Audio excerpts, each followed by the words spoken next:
more peace in doing this, okay? Dear Father in heaven, we thank you so much for bringing each one of these guests here today.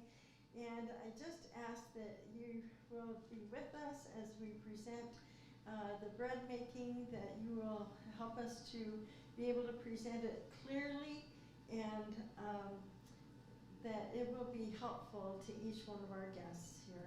Thank you for your love. In Jesus' name we pray. Amen. Amen. Okay. I'm going to start out today doing bread by hand. Now, no, I don't do it very often by hand anymore. I have a machine kind of like that one, but very much older. But there's a lot of people who don't know how to knead bread by hand and how to do it by hand. And a lot of times you don't have a machine. And hey, it's good exercise and stuff like that. But I'm not going to make bread because the other two are going to be making bread. So I'm going to make cinnamon rolls. Okay? And first of all, I want to tell you that what we do, most of us grind our own flour, maybe not all of it, maybe some of it. One thing is that the flour that you get in the stores, you know, since the, I don't know, back in the early 1900s, you know, they learned that flour, when they ground it up, it would go rancid after a little while. And that was because of all the oils in the grain, the whole grain and everything. And in order to give it more of a shelf life, because, you know, back then you took your grain to the grist mill, you know, and you got it milled, and I don't know exactly how long it lasted, but, you know, it would go rancid. So then they started taking out the bran and parts of the wheat germ and things like that, and flour lasted longer in the grocery stores. But we are missing out on the nutrition that comes to it. And now, when people want the whole grain, well, you can get whole wheat bread in the store, but it's still missing some of that bran and the wheat germ and things like that. So when they tried to start putting, they put stuff back in it, you know, the fortified things, you know, they fortified the flour. And so then supposedly it's a little bit better for you, but you're still missing that whole grain. And there's been a lot of research, and in your handout under resources, you'll see Sue Becker, and there is a link, a YouTube link that you can watch. She is a food scientist. She's definitely a scientist, because she not only has studied food stuff, she's studied physiology and all that kind of stuff, and she has an excellent 3-hour, I know it's 3-hour, but you can divide it up, video on the benefits of whole grain. So what you're going to be experiencing today will be whole grain, or whole grains mixed with some bread flour. I think some of you girls are using that, which is fine. Mine is going to be totally 100% whole grain. And I am using a white hard wheat that I ground up. I'm not going to grind it up here because it's very, very loud. And you wouldn't want to hear it, but I wanted to show you mine because Melody's going to be showing her grinder, which is a lot different. Mine is, it's a masticating, you know, it just grinds it up with blades and stuff. But I got it free. So I have a love-hate relationship with it, but I wanted to show you, you know, until I can save up money for one like that, which is the stone grinder, then I'm going to use this. And what it does, like I said, it's very loud. You put the wheat in here, and as soon as you turn it on first, and then you put the wheat in. And as soon as it hits it, it's going everywhere underneath.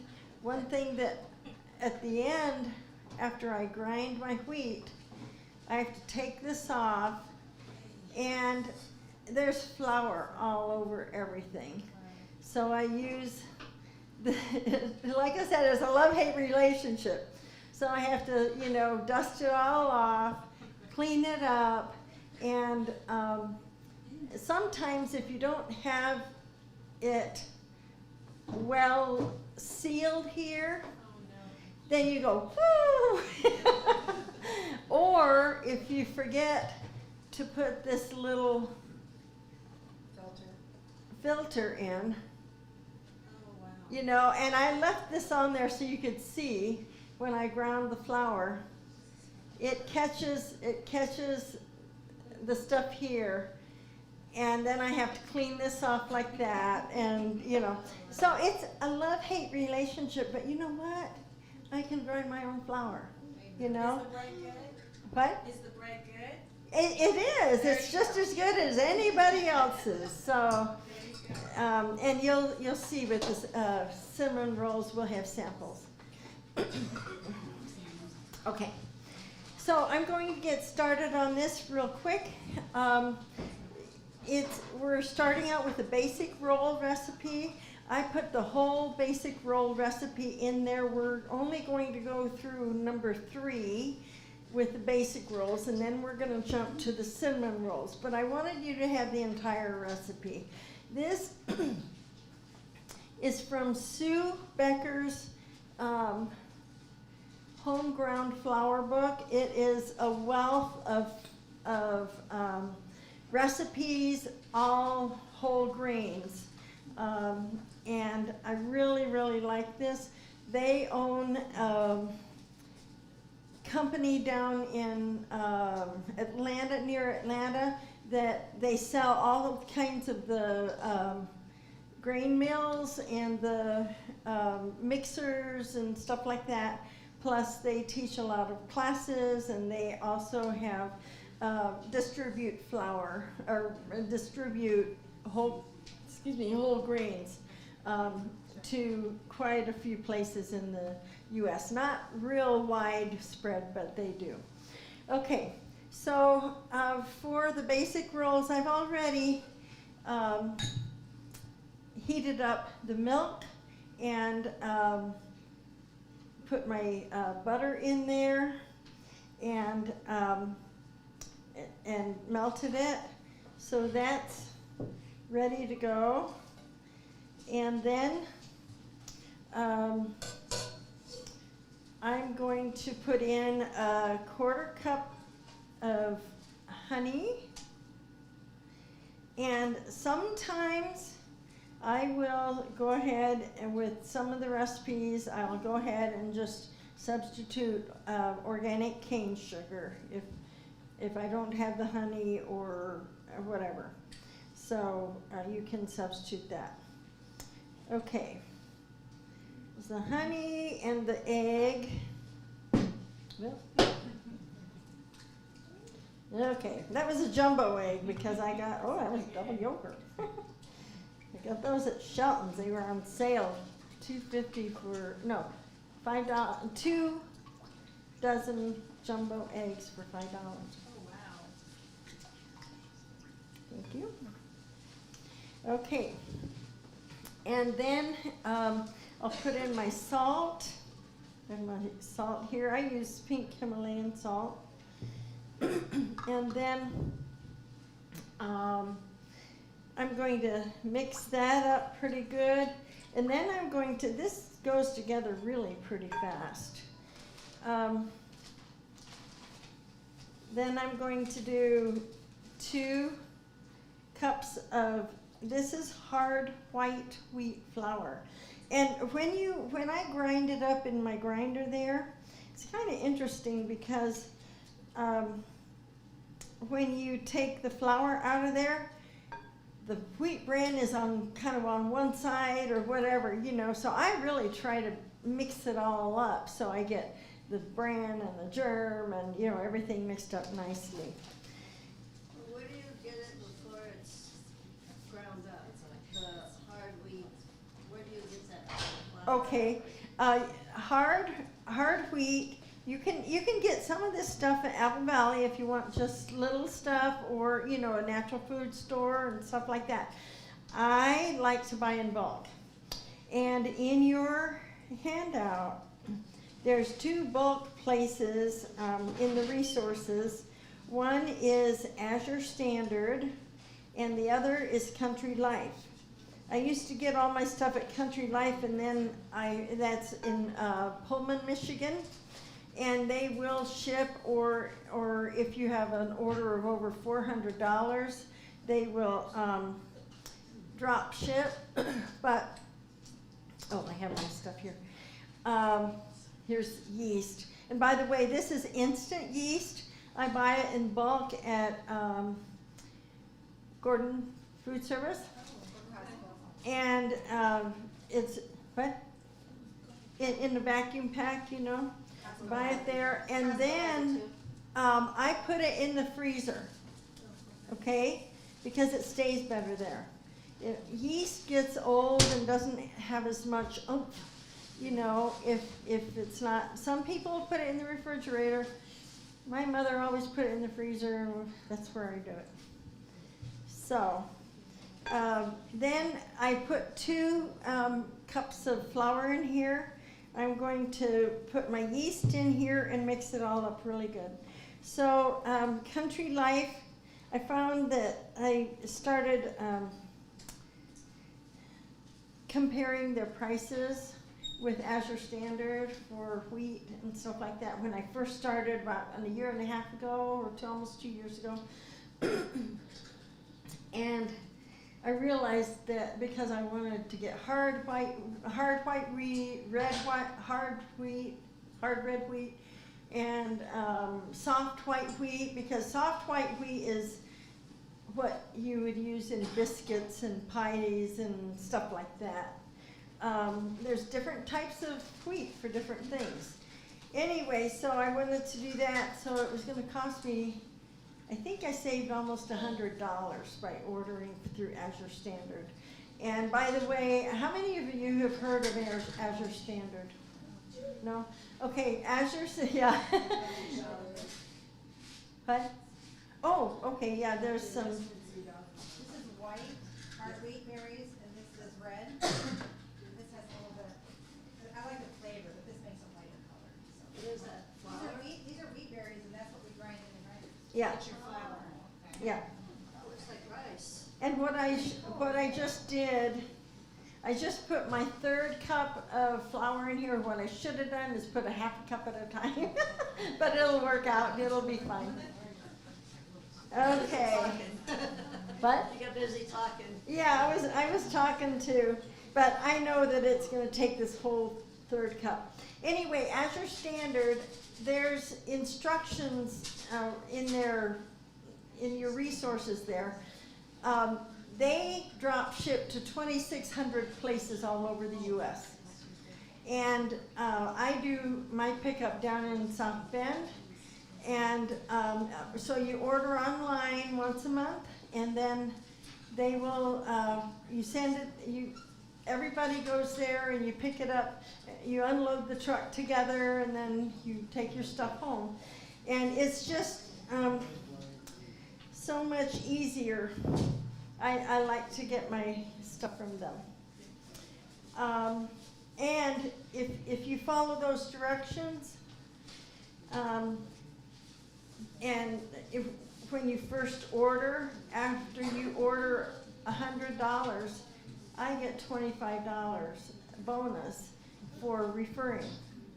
And when you are signed up then, you refer somebody, you have a code that you can give them and stuff, you get $25. It's just a one-time thing, you know, but, so I just, I mean, you don't have to do it that way, but if you want. Okay, so now, can you see, I am starting to knead here.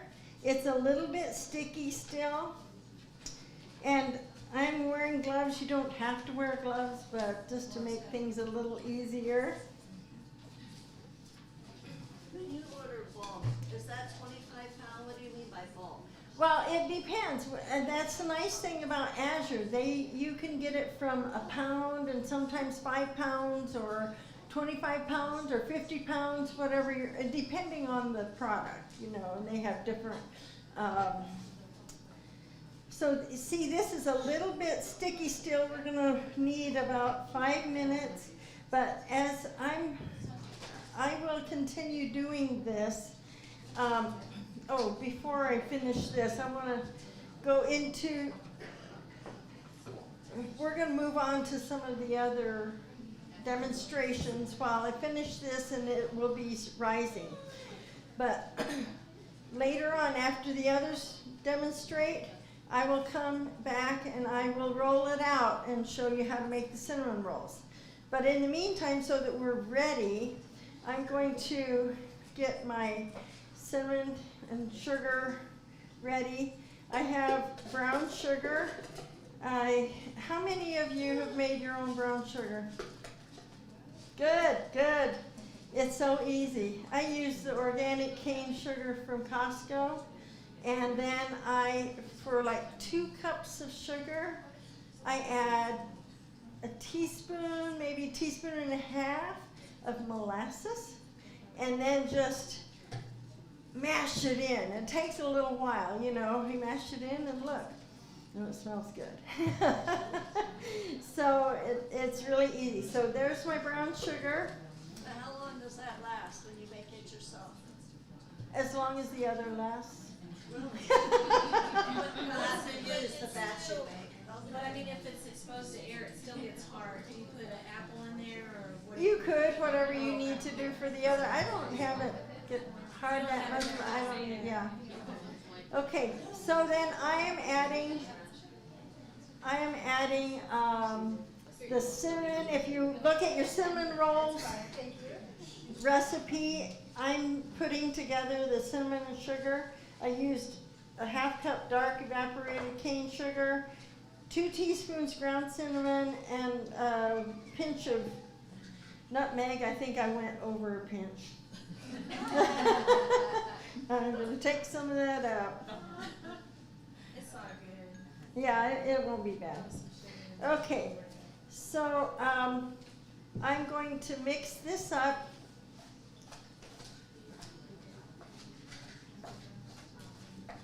And this is going to be ready for later on, okay? I just wanted to show that. I'm going to go ahead and continue doing this. Donna and Barbara, you can get ready. And I'm going to add a little bit more flour here, a little at a time, until it gets a little bit,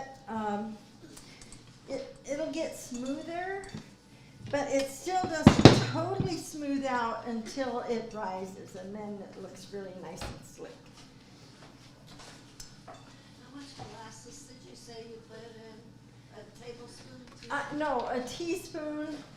To make the brown sugar? A teaspoon, teaspoon and a half in two cups of sugar. Because it really doesn't take a whole lot. I mean, you can make it really dark, but you know, you're going to taste molasses a lot. So I'm just going to keep adding just a little bit at a time here, up to about another 1/2 cup, but it won't take that much. And this one says to knead it about 5 or 6 minutes. So go ahead, Barbara. Okay. Hi, my name is Barbara, and I'm Donna. She had me. That's why I'm here. So I pulled my mom. So wanted to start out. I'm going to be making homemade bread, but I'm going to make it after she makes. She said, I said, Mom, what can we do? Because we used to do this a long, long, long time ago. And this is a way for us to connect. For Mom to get me and me to get Mom. But it's also a way that what I wanted to say before my mom talks is my memories of, growing up, there was 4 of us. I was number 3 out of 4 kids. I didn't know we didn't have money. I didn't know what we had or what we didn't have. But what I did know is that when I got home from school, the house smelled good, and it was something that she made. And guess what? Those memories carried over into my adulthood. And my mom said, you know what? The art to a good woman is to be able to, don't tell anybody I said this, control what happens in your house, meaning make your house a little heaven on earth. And what I mean by that is, yes, I work full-time, my husband works full-time, our kids are busy doing whatever, but guess what? When I take extra effort to have a home-cooked meal, no, I don't have to do it, but because I choose to do it, my house just runs a little bit differently. And so for me, these memories, the stuff that we're going to share today, is a lot of it because of my mom. I wish she would cook more so we could come over, but she said I can't come back home. So you're going to do 2 things, Mom. Yeah, I'm going to make 2 simple things that I really enjoy, and we use them regularly. One will be a 2-fruit jam, and it's not cooked. But I'm going to make a lot of noise because I'm going to use this thing. The other thing I'm going to make is some almond butter. And I haven't bought peanut butter. It can be peanut, or it can be any kind of nut you want. But I've basically been using almond. And I usually make a pound at a time. And I do not can it. It could be canned if you want to follow the bath method and can it for 20 minutes or whatever. Put a lid on it, stick it on a shelf.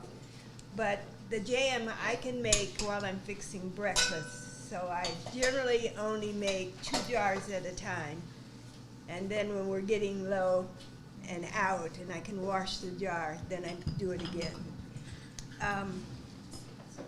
I have chosen 2 fruits, and one of them I'm not sure you've ever had jam with, but one is cranberry. Cranberry makes a wonderful jam, and I usually start making it about Thanksgiving, and I generally will make homemade cranberry sauce because I grew up on homemade cranberry sauce. We didn't buy the canned stuff and the gel stuff and that kind of thing when I was growing up. And the other is homemade raspberry jam. And I hand-picked these, got all the bugs out of them, I hope, washed them, and if not, you'll get a little extra protein. And then I froze them, and this is the last of my last year's jam, so I have no more raspberries in my freezer. And I froze quite a bit. So one thing I want to tell you guys, I don't care for cranberries, but when she does what she does, I will eat this cranberry jam. And one of the things growing up in our household, you will not offend us if you don't want to eat our food. Can I get an amen? So we have some little things that we want to give you guys, but if you don't want it, we are okay with it because we will take it back home and we'll eat it. But anyway, which one are you going to do first, Mom? Why don't you move? Why don't I move? Okay, the 2 fruit is basically equal parts. You need 1 dried fruit and 1 either fresh, frozen, or canned. It's your choice. And I particularly like to use dried pineapple, but I don't like to buy it at the store because it's been sulfurated. It's got sulfur in it. So I usually get my dried fruit from either Country Life or Apple Valley, because that's where Apple Valley gets it from. And we used to could buy it in like 5 pounds, and I would always have some on the shelf. I haven't been able to get it in 5-pound bulk. Most of the time it's only a half a pound. And these are $6.15, which is a little pricey. But if you can find pineapple, I've tried doing it with the number 10 can of pineapple.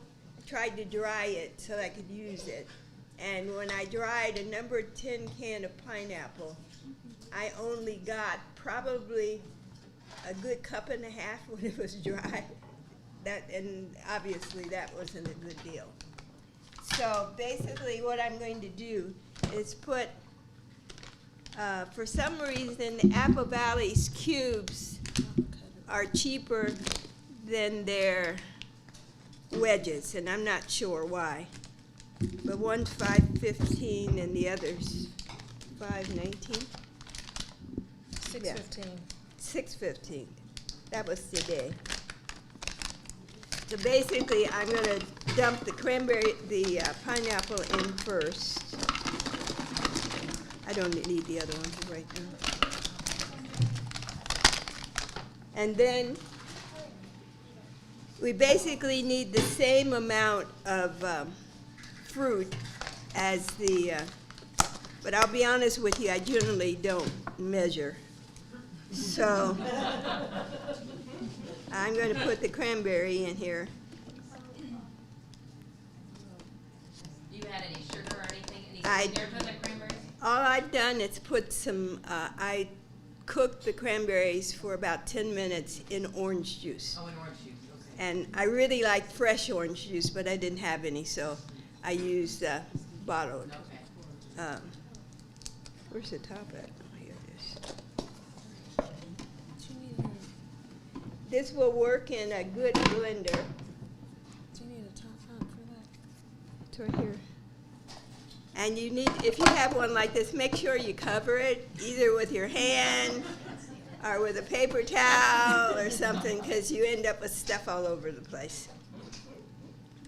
And let's see if we can get it turning. Are we on? Maybe it's not on. Okay, try it now.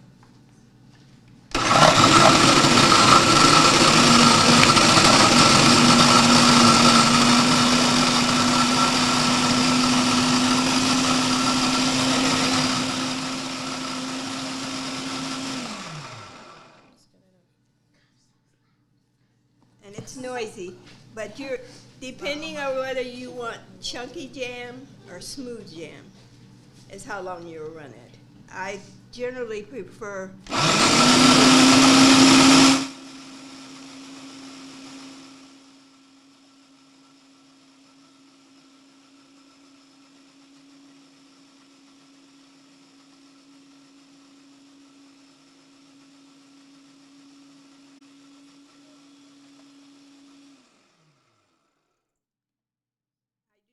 any sugar in it. Of course, if you use it for cranberry sauce at Thanksgiving, it probably is a little sweeter than it would be now, but that's your choice. Let me have the other one.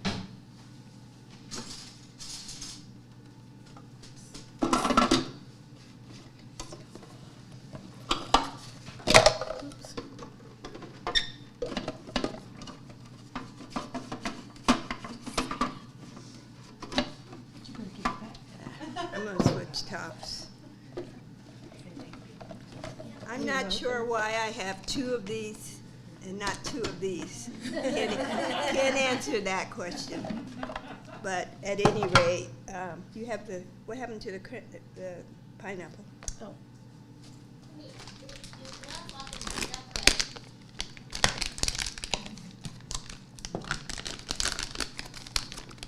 You want the whole thing?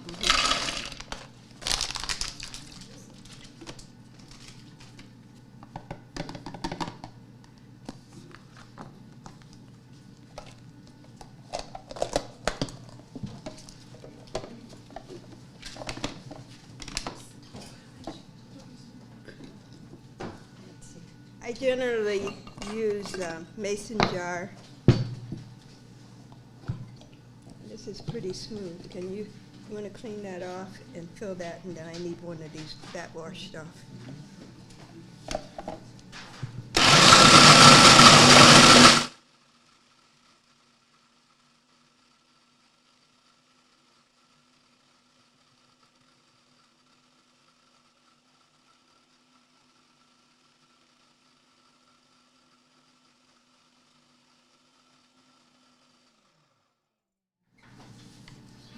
did you quit?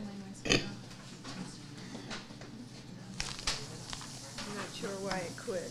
Oh, No, it's still on. is it not locked in place? It's locked.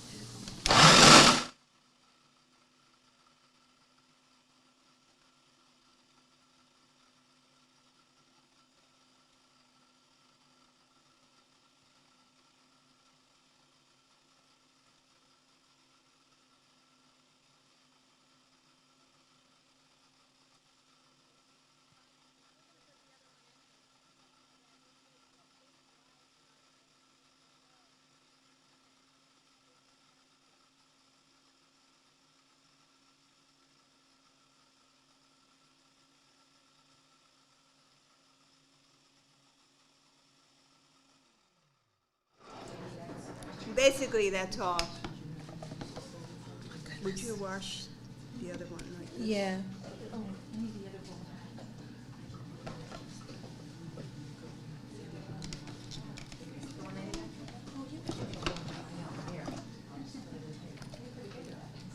This is for the, okay. The other thing that I'm going to make is almond butter.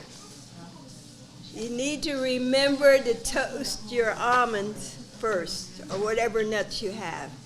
And they need to be toasted at 350 for about 10 minutes. You'll start to smell them. And I toasted these at home. Usually, I toast them and they're hot, and I put them in. I have never done them cool, so we'll have to see what they come out. Is it ready? Toast them for about 10 minutes. I usually heat up the oven first, and then basically, this is a pound of almonds, and I would open it and spread them out on a cookie sheet or pizza pan or whatever you have to put them on.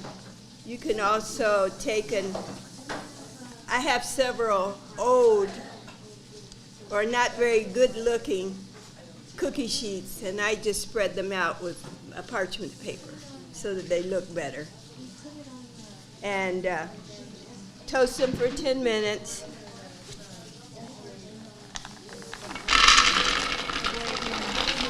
I need to give you the big blade. Oh, hold it, Mom. I need to give you the blade. Okay, let me see if I can use this lid. Mom, you don't have a blade. Oh. Guess I do need a blade, don't I? Oh, my bad. I'm There sorry. should have been a blade in it.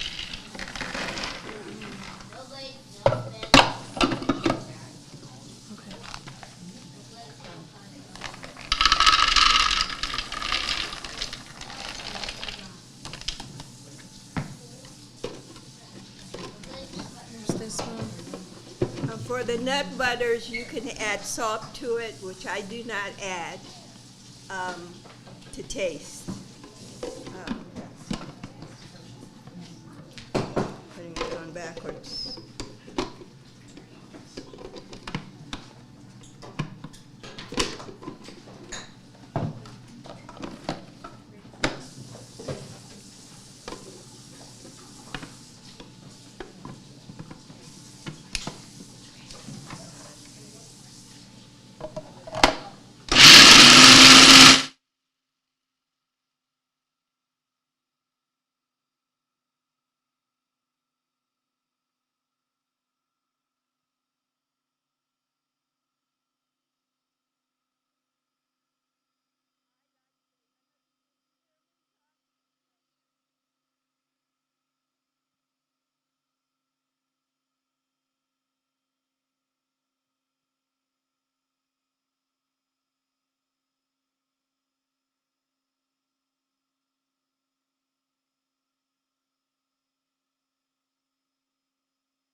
continue until it's actually creamy.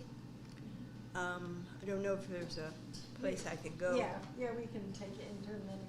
Oh, and just let it keep it.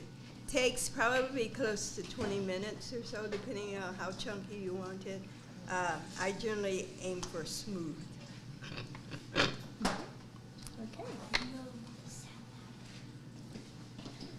And I like to use a wide mouth jar for it, or I save an old peanut butter jar. I have several at home. And put it, this will, 1 pound will fill the jar. Do you store it in the refrigerator Um, or room temperature? I have, No? but it gets hard and it's not as easy to spread. So you'll have to decide whether you want it in the refrigerator or just on the shelf. I've never had it spoil, and I've never had the jam spoil. And I don't can it, so. My dad makes some homemade peanut butter and puts it in peanut butter jars. Yeah. And you can do peanuts the same, use peanuts the same way. I've never added salt to them, and my people who eat my peanut butter don't ask, where's the salt? So it's very simple, not necessarily inexpensive. The pineapple's $6 and the nuts are $5, but you know what's in it, and it's really tasty. We also have a cold basement. Please? We also have a cold basement, not enough to freeze something solid, Yeah. but warm enough to like. Yeah, you could keep it in. I have a bedroom closet where all of my things that need to stay cold go. So basically, that's it. Okay, my name is Donna. Let's see, background, I'm a wannabe farmer. But no, I'm a nurse, social worker. I think that's enough of that. But you can find me, if I had the opportunity to show you pictures, you can find me on a farm. You can find me riding a tractor. I just like to be outside. A lot of it is my mom's fault. That's just how I was raised. In the summertime, we picked. We were in the field. We picked. We liked money, so we worked hard. And newspaper routes, we picked apples. We picked whatever we possibly could. And even now, with my sidekick Jody and my mother-in-law joined me this past summer. She said, "Am I a slow picker?" And I'm like, "Yeah." And then she got in the hang of it, and she was like, oh my goodness." But anyway, a couple of things. What I'd like to, a lot of this is because of my mom. I will say this. I grew up, my mother's mother was a master seamstress, and so I had everything handmade for me. If my grandmother could have made my underwear, she would have did that too, and I rebelled, and I did not want anything to do with cooking, sewing, or anything like that until I thought I was going to graduate from high school without getting by without taking a home ec class, and I couldn't graduate unless I took a home ec class, and that class was a quilting class, which led me back down to the road on how I grew up. And so I love to can. I love to cook. I love to bake. We have some goodies here. This is the best homemade grape juice you'll ever have, better than any wine. Anyway, but a couple of things I would encourage you guys to do, especially if you want to get into canning and baking. When I got married, yes, we had money or whatever, but I didn't have a supply of stuff. So I would encourage you guys. I'll just share with you some tips and tricks. I got a lot of my baking dishes, casserole dishes, canning jars. I went to Goodwill. I went to St. Vincent de Paul, estate sales, garage sales. Elderly people at church who were like, Donna, I don't want to cook anymore. Huh? Donna, I hear you like to can. You can have all my canning jars if you will just remember me from time to time. Yes, here's some juice I have made so I can get those canning jars. And I've done those kinds of things. So that is a way to start stocking up on how do you get, because you can go to the store right now and it is just expensive to buy pie dishes, $10, $15. We all can't buy, what is her name? The Pilgrim.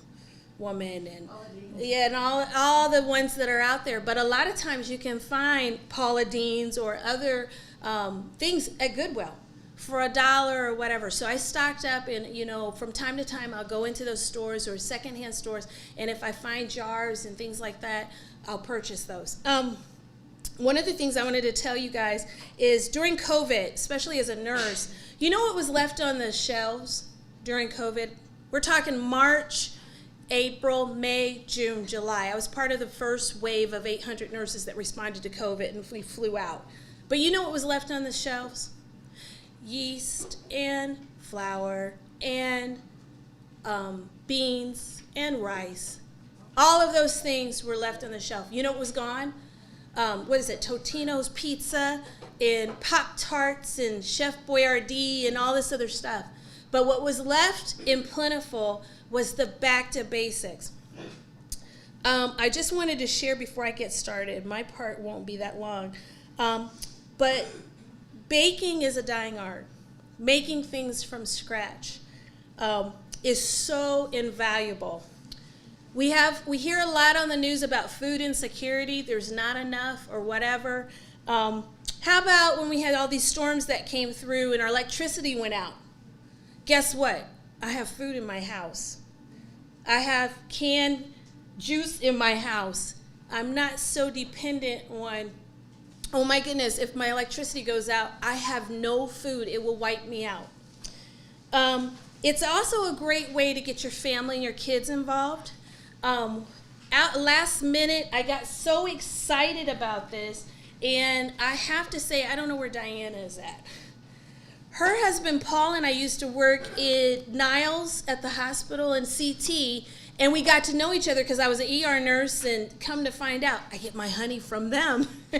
But they got me hooked on, and one of the things I want to share with you guys, my mother-in-law and we made for you guys some dehydrated apples. I'm hoping you don't like apples so they can stay with me. These are so good. I have not been craving snack food because I've been eating apples. And if you'd like to try some, I have some we made for you guys over the last couple days because I've been running my dehydrator.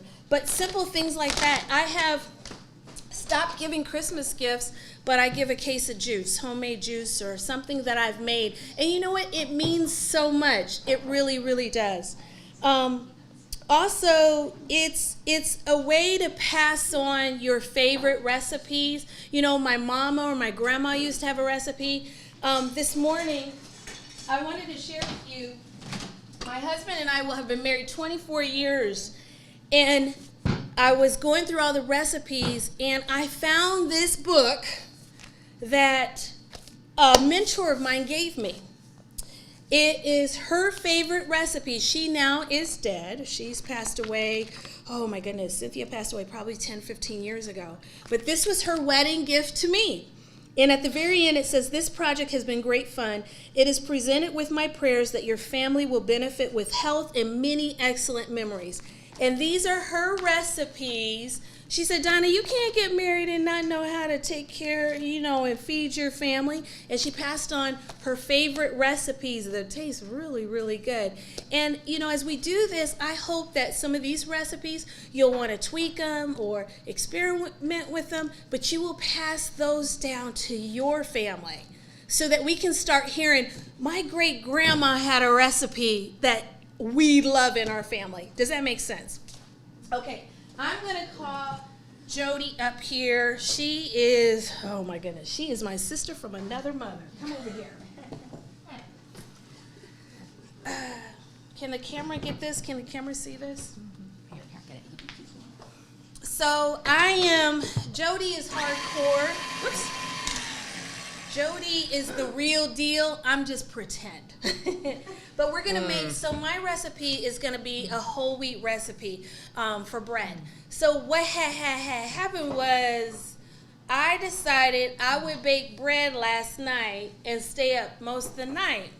Well, I was supposed to make the recipe that you all have before you, but you know what happens at 2 in the morning when you lose your mind? I kind of made a different recipe. So it was based on, I saw Jody yesterday at church, and we were, da-da-da-da, Jody, this is what I'm doing. Edwardsburg, can you come? What do you think? Da-da-da-da. I like whole wheat. But I'm not necessarily a big fan of dense bread. I, do not want to eat this much bread, this little in the middle, and then this much bread. It's come to the point where when we go to picnics and things like that, just give me the white bread. Just give me that little Walmart. I can mush it down and I can eat it because I don't want to eat I don't want dense. I also don't want to be picking things out of my teeth either when I'm eating it. So what had happened was I decided to tweak my recipe and do what is called a soaker. I love you. That's the instructions are on there. I do a soaker to my bread. So you guys have the wheat bread recipe, which I'm going to give you, and everything is right here. But I also kind of lost my mind and made another type of bread because we stumbled on a recipe where the wheat bread is so soft, like sandwich bread. I don't want to just eat wheat bread for toast. Does that make sense? I want to be able to eat it for sandwich, for whatever we're eating as our family. By the way, because I've consistently been baking every week, I have not bought a loaf of bread in probably 2.5 months. 2.5 to 3 months. I haven't bought bread. In fact, there's no need for bread. And guess what? My kids, I have a 19 and 21-year-old who are like, Mom, can you make that bread? Can you do, and that's what we're eating. So this is, there's 2 different types of wheat bread you're going to get. One is really soft. It will not offend me if you do not want it. So it has a soaker, and I'm going to have Jody go around. Mother-in-law, can you show them? I'm so sorry, that's the sponge. That sponge is, the recipe is actually on there. And that sits out in the open for 24 hours, okay? This is the soaker. This is 3 cups of whole wheat flour, milk. I use almond milk. I promise you're not going to taste it. And then there's half of wheat germ. And basically, this goes in the refrigerator for 24 hours. Well, what had happened was it went in the refrigerator for maybe 6 or 7 hours, but you'll be able to taste the softness in the bread that I made.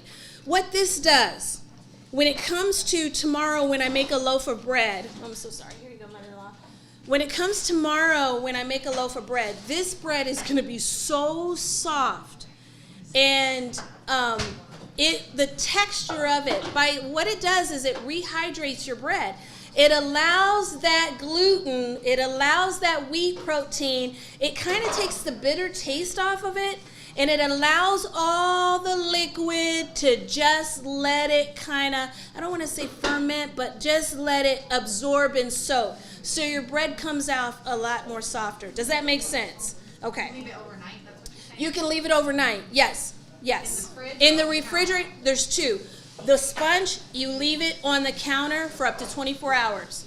You want to leave it at least for 6 to 8 hours before you use it. It's almost like a starter. Yes. So that is fermenting then? Yes. But it just sits on the counter. And then the other one, you refrigerate it, but when you start putting everything together, you're incorporating it, and it just, oh my goodness. You know, like the TikTok videos that you see, the elasticity of the dough, it's just amazing. It's amazing. And I'll let you guys touch the bread and see the bread, feel the bread, eat the bread. Does that make sense? Okay, we're going to get started here. I use a KitchenAid because that's what I have. All of this stuff, it costs money, right? So you do what you can do until you can do better. If needing it is your process, praise God, from whom all blessings flow. I have a KitchenAid. Some others, they'll share with you what they have, but this is what I have, okay? I am going to start out, Mom, or you know what? I need 2 cups of warm water. And it can be, you know, room temperature. Okay, I'm going to have Jody start incorporating. I have oil. You guys can use almond oil, vegetable oil, whatever oil rocks your boat, you This can is use that oil. 2 cups. This is 2 cups, great. Okay. I don't know if it's 2 cups, it's just warm. I need a measuring cup. I have it. Because I love Paul and Diana, this is blueberry honey. This is honey that the bees have pollinated blueberry fields. So it just has a little bit different taste than like a wildflower honey or a clover honey or whatever. But this is blueberry honey. It is so good. So I told you in the recipe it was like 1/3 and 1/3. Well, we got a little happy because we've been up all night, so this is probably a little more than 2/3. My goal is that this is going to make 2 loaves. Anybody who's interested, we can cut it in half, and I'll send you home with the dough. And then you go home, let it rise, punch it down, let it rise, and then bake it. Does that make sense? Okay, so we're going to go, let's do oil, water, however you want. We have, of course, the recipe says 1/3 and 1/3, but I doubled it. So we have 2/3 oil, 2/3 of the blueberry honey. Oh, I'm sorry, I'm That's taking all right. the bowl away. No, that's okay, Donna. You take the bowl away from Okay, me. we have 2 teaspoons of salt. I'm going with this mason jar thing because I am a mason jar girl. And then we have it would be 2 packets of the regular yeast, not the fast one, okay? And then let me get you a rubber spatula. Do we have a rubber spatula? You can use one. Yeah. Should be. Here you go. I belong to Growing Up the Clean Plate Club, so we're going to get everything out of there. And then I have 3 cups of bread flour. And I have 3 cups. What I ended up doing was doing 3 and 3. You know what I mean? Your recipe says 2 cups of wheat and then 1 cup of bread. But I like the lightness and I like that fluffiness and stuff. So I just did 3 and 3 and called it a day. This is finely ground stone wheat. Okay? And I will say, with the water temperature, we who make bread, we don't generally use a thermometer. But if you've never made bread, I will tell you that if you have too hot of a water, it will kill your yeast. So the first time that's my tip of the day, is with the water temp. I don't do it anymore because I stick my finger in it. And I can just know by how it feels on my fingertip. But it really needs to be between, I don't even know what it is. I think it's 110 to 120. But look it up. Do use a thermometer especially for first time, because too cold will make, yes, you got a question. 120 is when it starts killing me. Okay, thank you. Because I don't even know what it is. I know. I make bread all the time and I don't even measure it. I just can feel. I can tell you right away if it's too hot. So I will tell you, you do need to watch the temperature on the water. Right.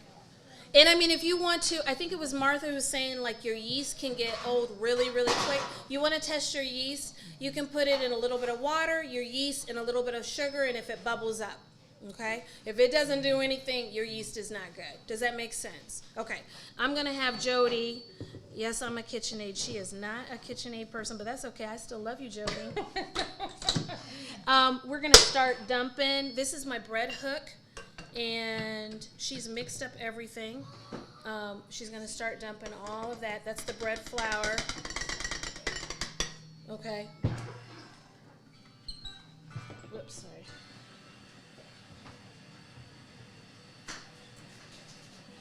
And I don't know if the camera can show or see or anything like that as it's mixing. Oh, you can't see anything. You can't see anything. Okay. And then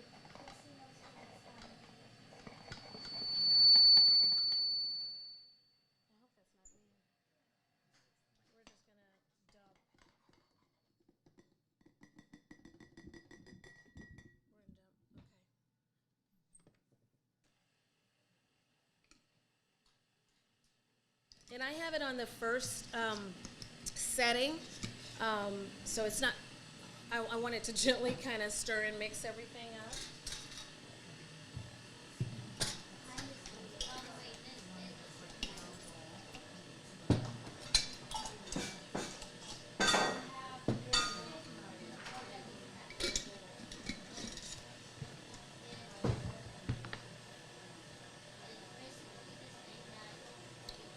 I like like going in my cabinets and seeing, in my pantry and seeing what I have. These are really a couple of dollars from Walmart, I think they are. I just like to be able to visualize at first glance what I have and what I don't have. So like my oatmeal, my cereal, my flour, my wheat flour. My mom showed you guys dehydrated pineapple. I'm able to see with one glance what I have and what I don't have. Does that make sense? So anything, if jars work for you, I've been known to break a lot of dishes in my house, so this works best for me and everything like that. So the dough is incorporating. I'm just going to scoot the sides out, and then I'll show you what this looks like. I would not let your children operate this at home alone. On this, Miss Martha, do you have extra gloves? If not, does she have extra gloves? Okay, that's okay. So this is what it looks like. This is that gooey, yeah, there we go. Does anybody have oil offhand or spray? When I'm doing this, if I'm doing it by hand, here we go. I love you. Yeah, give me a lot of love. I'll do this. And so this gives you an idea of what the dough looks like. It pulls away. Does that make sense? Okay. And then I'll add a little bit of flour. But this takes about 10 minutes to mix all of this, whereas by hand, can I have a little bit more bread flour, Jody? Okay. By hand, it would take a little bit longer to do her process. I got so much stuff going on in my life, I don't have time. Does that make sense? But if you have a mixer, you can actually mix a lot longer in the mixer, so you can do it less by hand if you don't want to do it by hand. The KitchenAid, then she's going to show you on the Bosch, they both can mix for a lot longer. You can do it for at least 5-8 minutes. I do mine I have a Bosch at home, and you can do it, and then when you get done, you feel it. When you do it by hand, it's feeling the dough. So you can feel the springiness of it, so you do want to knead it by hand, but it's also you can do a lot of it by one of the mixers in your hand, but you can do it by hand. But if you do it all by hand, like with the cinnamon rolls, you will have to knead it for quite a bit longer. So what I do is I've been using my dehydrator. Actually, there's a setting for 110, 105 on my dehydrator, and it just provides a warm environment. It doesn't cook the dough or whatever, but it lets it rise really quick. And I've just been literally spray a bowl, and then I just form it, put it in there, cover it up with saran wrap, and then let it rise. Back in the day, I have 2 ovens in my home. I have double ovens, and I was warming my oven and then turning it off, and I noticed that the dough would form a crust on the top because it was starting to cook. It was too hot. So that failed. I am a convection woman, but you can't, it's really, really difficult to bake bread with a convection oven. So I have gone back to bake 350, and my bread is turning out wonderfully. Anybody have any questions? So that's really all that I do. One of the things, some of the books that I use, I could just call Jody. She's like my go-to guru. Hey, something's going on with my bread, or hey, what did you experience, or what do you think I should do, that kind of stuff. Our relationship started, I don't know how long we've been knowing each other, but it started out literally, we found out we like to can, and then she would bring something, and then I would bring something, and that's just how our relationship is. Food is really, really important to her and her family. And I just wanted my kids to have those kind of memories, and anybody who was around me to have those kind of memories. Jody's going to show you a really, really, really quick recipe. No. Just real quick. Just real quick. What I will show you is that this recipe right here can turn into a roll. Okay, you can do so much with just a basic recipe.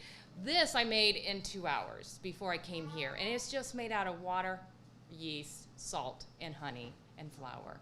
So you can do so much with dough. It doesn't.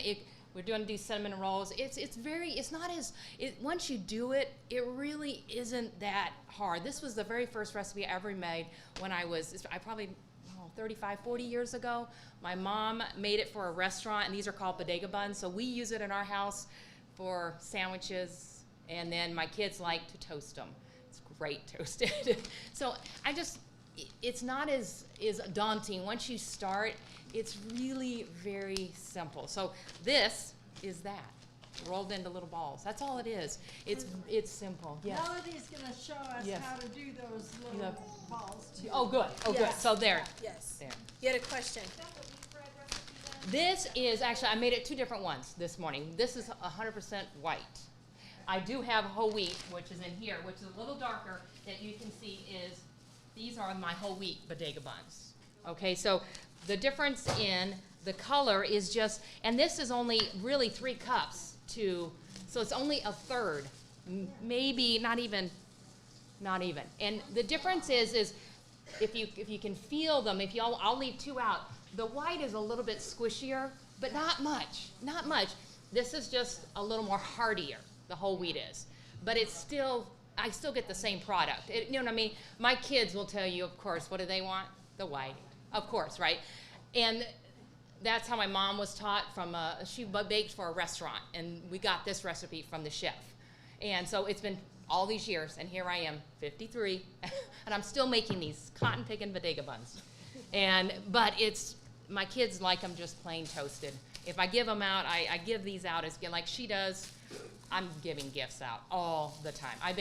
What I do is I bake once a month, all day long on a Sunday, and then I freeze it all. So I do cinnamon rolls, I do bodega buns, I do pretzel rolls, I do oatmeal molasses bread, I do hot dog buns, hamburger buns, you name it, I will try and do. And then I freeze it all. I put it in small Ziploc bags and I freeze it. So then all through the month, I will grab what I need.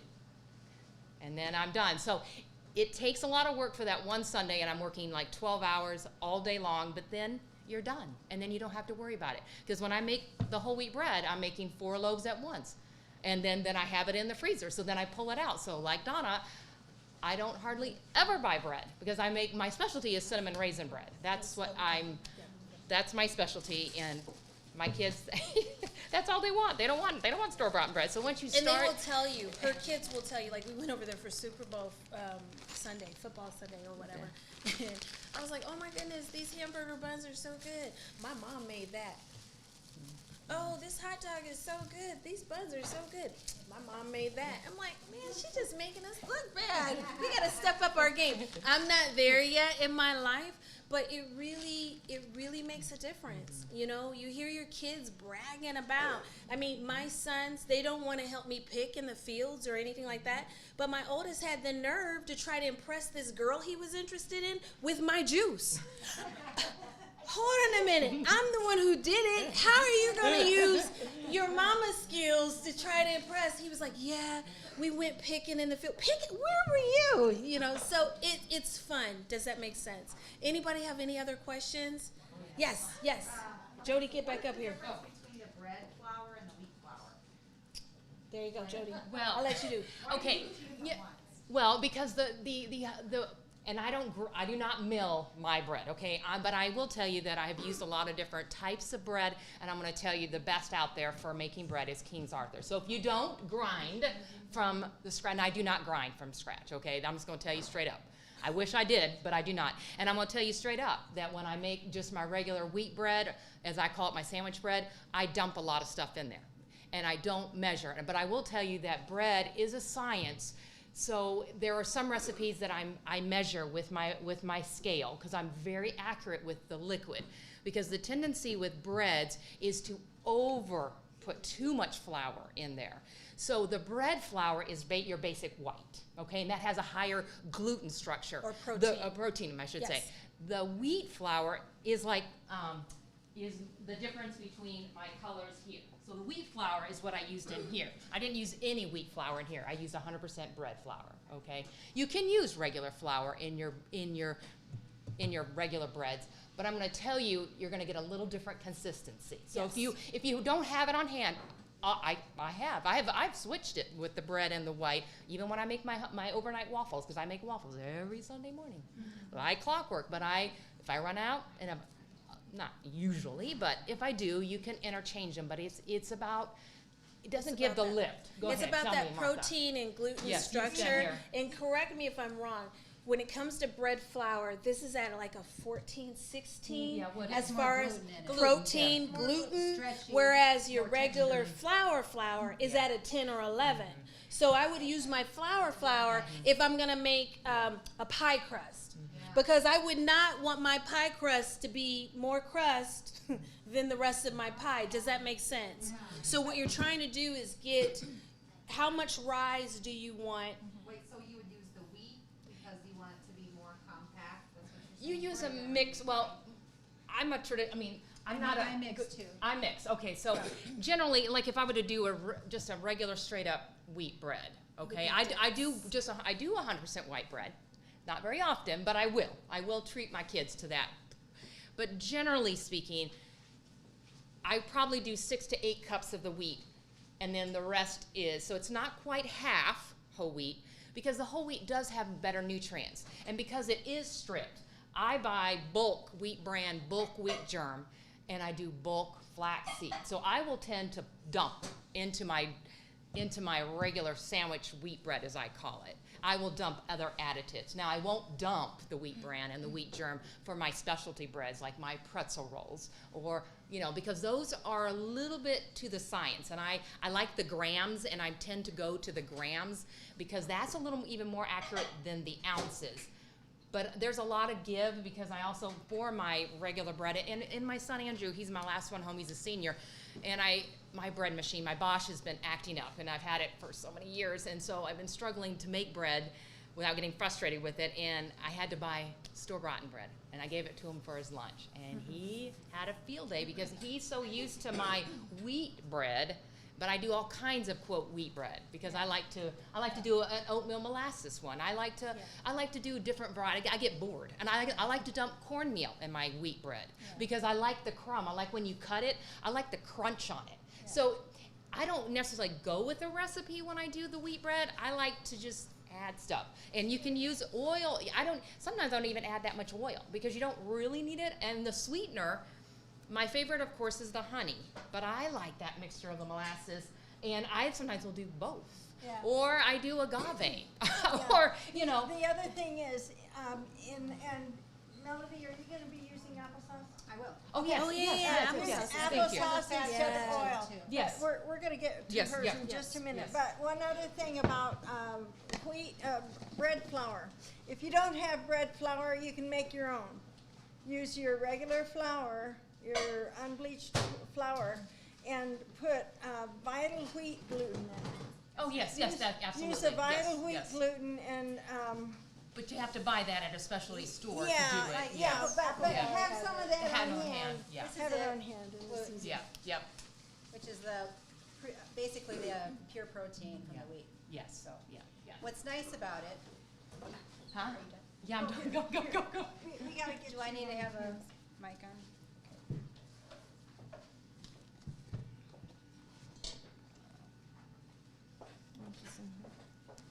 That's great, thanks. Is this okay?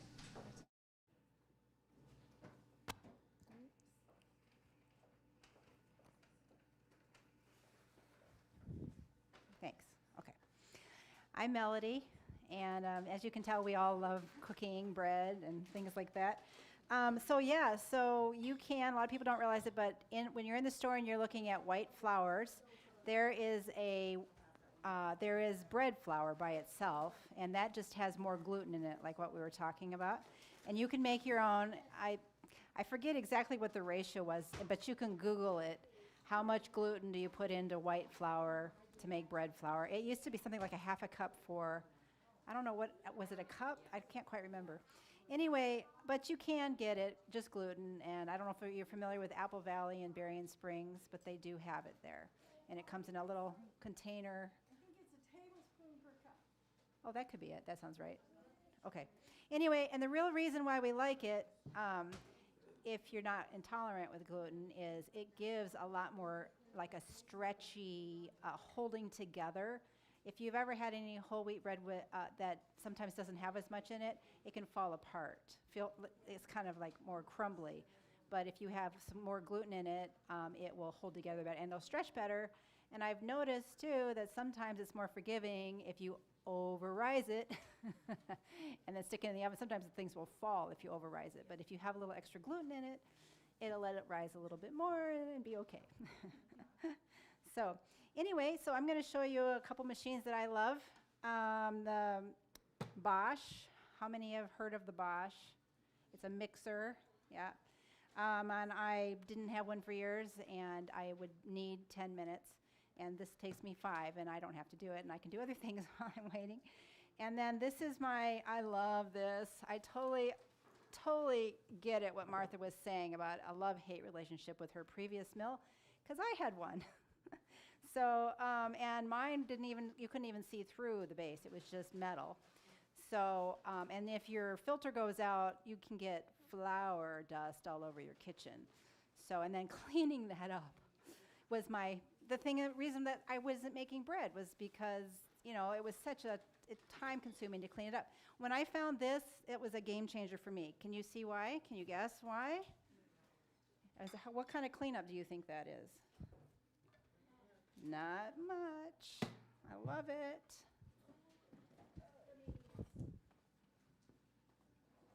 All right. And I need to plug it in.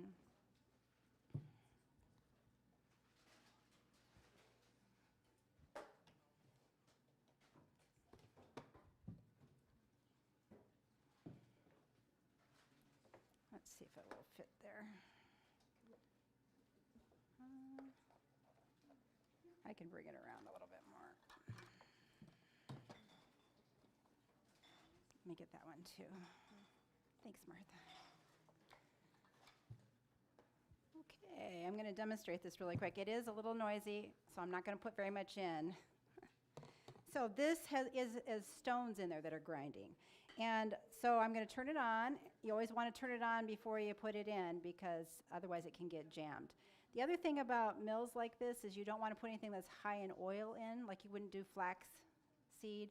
You might do that in a coffee grinder to get flax meal or chia meal, which also they thicken things.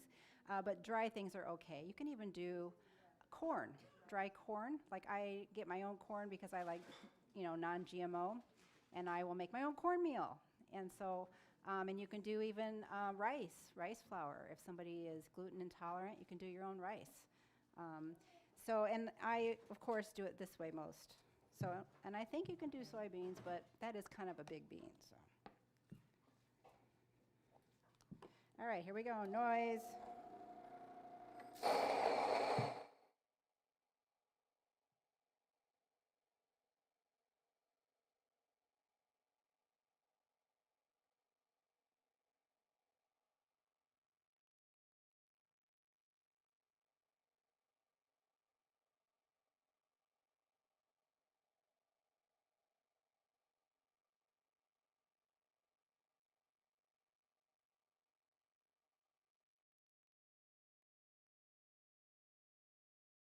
And this is how difficult it is to clean. Love it. It's really nice.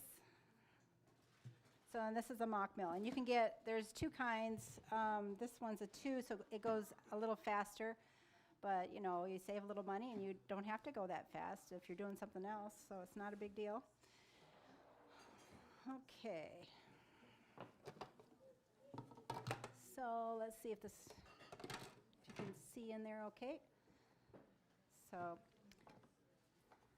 I like to use, this is something that you usually buy extra if you do it, but I like to use this because it goes a little deeper than this will reach. This fits over it. And so if you have a lesser amount that you're doing, this works better. But I still do a large amount, and I still use it because I think it reaches just a little better. So I do like that extra hook. Okay, so I start out with about 3.5 cups of water, and your recipe is the last page in your handout. you'll see I put some graphics down at the bottom for things that I like to use. So it's 3.5 cups of just plain cold water, and then I go up to 5 cups total. I don't know if you can see that. This is kind of a neat little measuring, because you can just look at it and see the measuring. Let's see how you. Do you see that? So you're not having to do this. So you can just look at it and then you can say, oh, okay, that's right. So I know that I figured it out how much cold to hot equals about warm for me. So I started at 3.5 cold, and then I do boiling water till it says 5 cups. And then the last cup, half of it is my sweetener and half of it is my oil. And I'm not using oil. I'm using applesauce. Okay? And I have some bread over there that is a sample. Okay, so I'm just going to keep putting this in until I get to the half.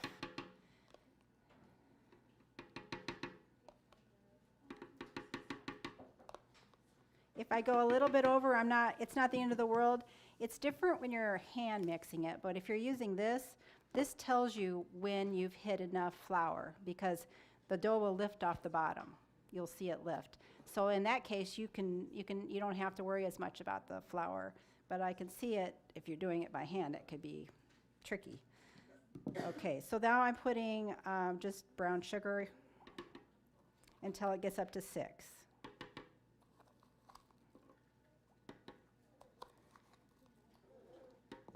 I think I'm just going to finish this off, because even if you've got a little bit of extra moisture, since I know by it lifting off the pan, I'll just add a little more flour. It's not a big deal.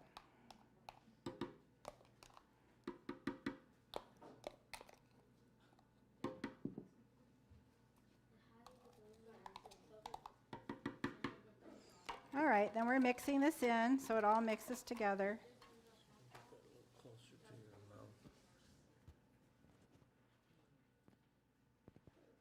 Thanks. Is that better? All right, so we're all mixed in. Then we're going to pour it. And I just kind of keep doing this so it stays mixed in as I pour it in. Stick that over here.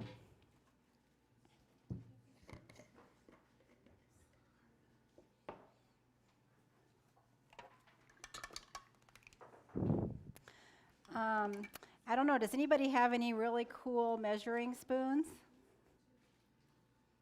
If you ever get one of these are really nice because you've got them on both sides.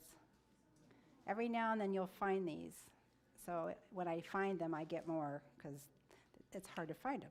And then, of course, maybe you've seen this. Have you seen these? Yeah, so I think you can get this one on Amazon. And I think I've seen this a couple of times on Amazon. But it's kind of cool because it's got tablespoon, teaspoon. Yeah. I gotta know where you got your squirt bottle of oil. Oh, this is Amazon, and it's Evo. That's awesome. Yeah, and I love it. So not all of them are easy to squirt with, so it took me a while to find that and figure it out. And this is plastic. I tried to do the glass thing and couldn't really find anything that was a good squirter, but this is actually pretty good. I haven't had trouble with it gumming up. You do have to watch out if it knocks off your counter. I've had that go. So, yeah. Okay, so this is a pretty easy recipe. If you look there, it's just, and I just do a flat tablespoon. One, it's basically 2 and 2. 2 tablespoons, 2 teaspoons. This is an instant, so it's going to be faster and more vigorous. And you can use this really well with pizza when you're doing pizza dough. It goes really fast. And I think I'm going to do the salt next. I usually like to just take this just a turn just to get it started mixing in, just on a 1 there. Now the next one is just a tablespoon and a teaspoon, and that's pretty easy to remember.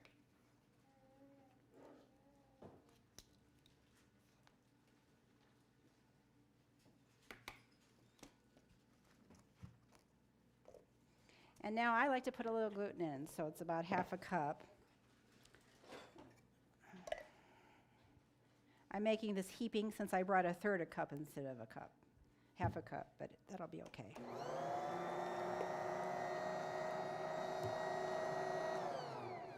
All right, by the way, when you put the powder in, put this on, it's safer. Okay, so I'm gonna mix that a little bit more. And now we're ready for the flowers.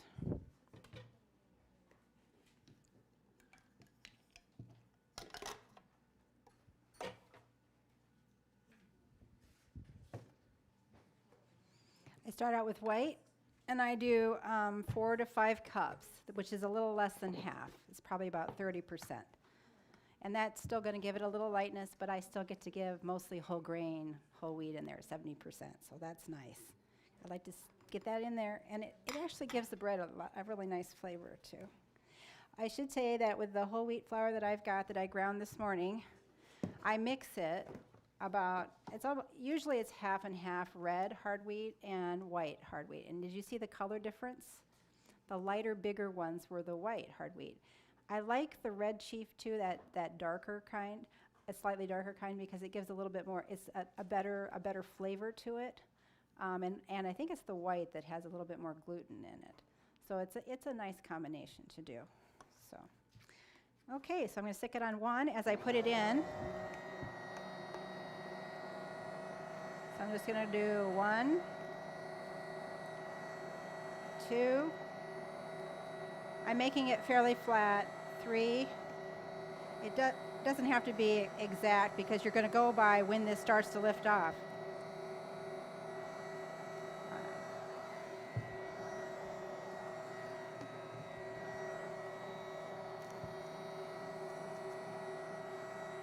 And I'm just starting over with the count here. 1,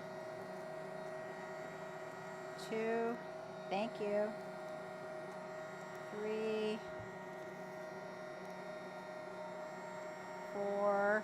Now, I do it fairly quick, but the last little bit I start to slow down. They actually say it's better if you go slower because it develops the gluten-y texture and stuff better. I actually usually am in a hurry, so I don't slow down too much. But you can also do that by letting it rise longer if you want to. 5.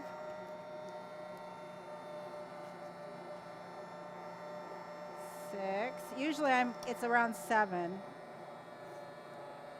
It can be a little bit more, a little less, depending upon the moisture in the air and also how much water you put in.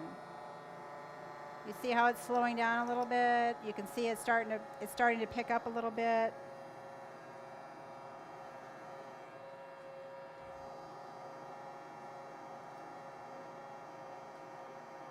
All right, when you start to see it start to spin, you know you're getting close. When you can see the bottom, you're done, and you don't want to put much more in because it'll get hard if you put in too much.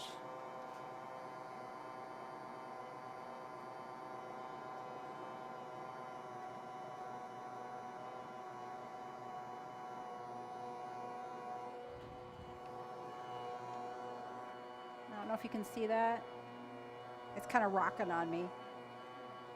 It's kind of hard, but when you can see the bottom, I can stick a little bit more in and then that's it.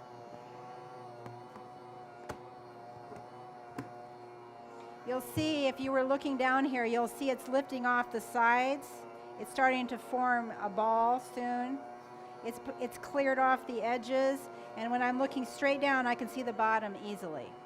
So I am turning that off because I will now turn it to 2 in the back room and do 5 minutes of kneading.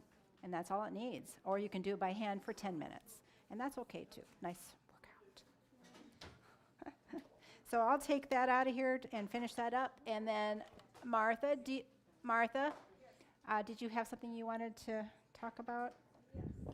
And then I will be back to show some different ways to roll the dough.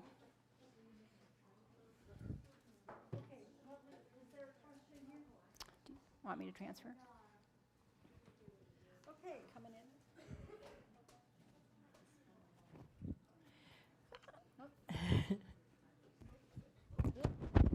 You got the thing.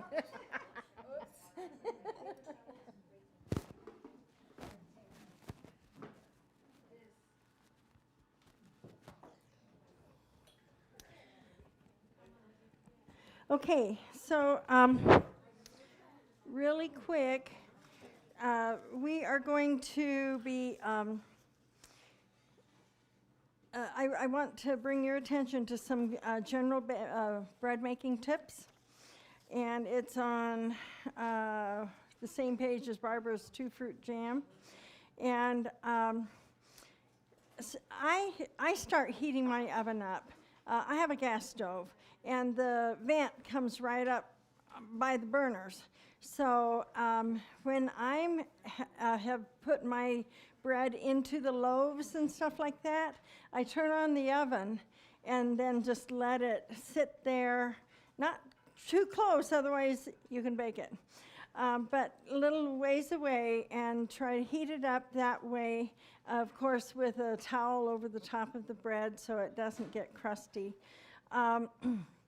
Now, one thing that I didn't know a long time ago, but Sue Becker says, bread is done when you have a thermometer inserted into it and it says 190 or above, okay?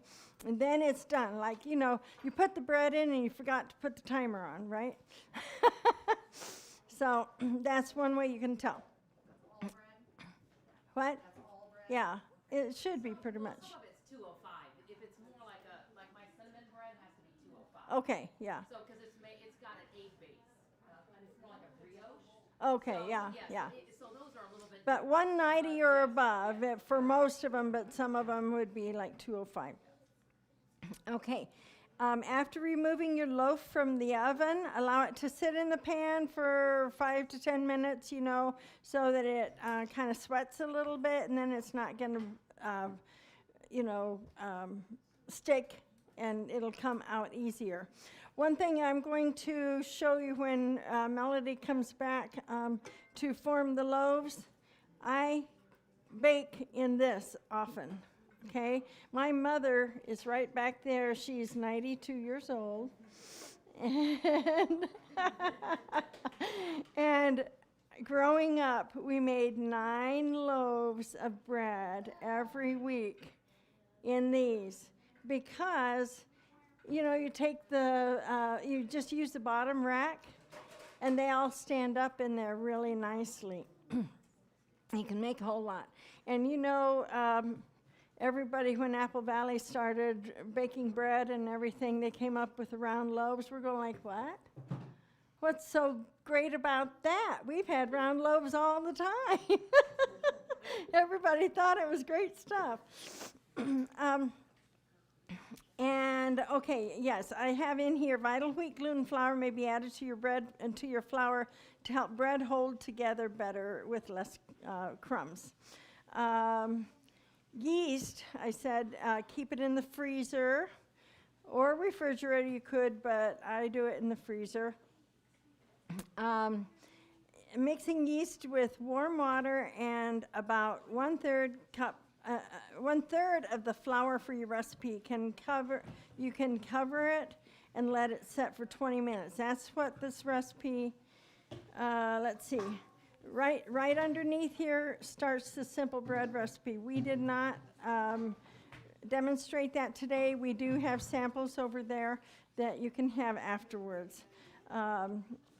And let's see. Machine kneading works up the gluten faster to make the dough soft and stretchy, and it really does help a lot. It's a whole lot easier. And some recipes, especially kneaded with a machine, will only have to rise once to form the loaves. When I make this basic recipe, you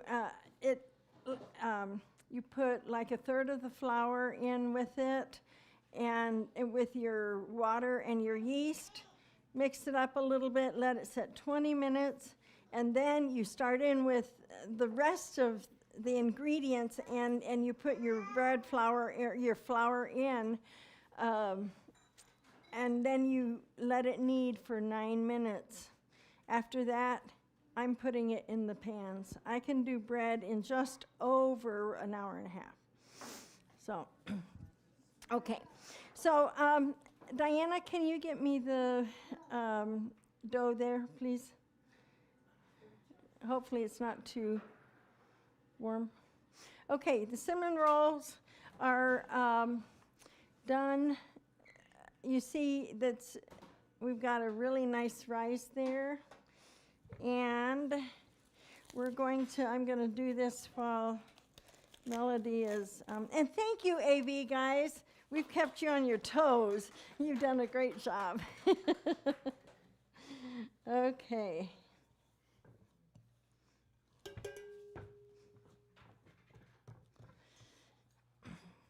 So I'm going to roll this out. And by the way, I'm so proud of these. These are really nice. They're, I got it from Amazon this week, and they are 20 by 28 inches. It's silicone. It's not going to slide on any surface. How many of you have put either saran wrap or wax paper or parchment paper, and you have to wet down your counter to to get it? Now, when you're rolling stuff out like this, yeast stuff out, if you're having a hard time getting it to stay the shape you want it to, step away for about 10 minutes, come back to it, and it will hold its shape. But we're not going to have it. Anyway, we roll this out to about 18 by 15. And when it's nicely rolled out like that, you'll see the cinnamon rolls that we made. They are really nice and tight and thin. There's lots of different layers with the sugar and cinnamon. So Miss Martha, how many is that, a little over a dozen? How many rolls? This will make just a little over a dozen, yeah. I think I got about 17, and then at the ends, you know, it's really small, so I put those in a separate pan and eat them. Yes.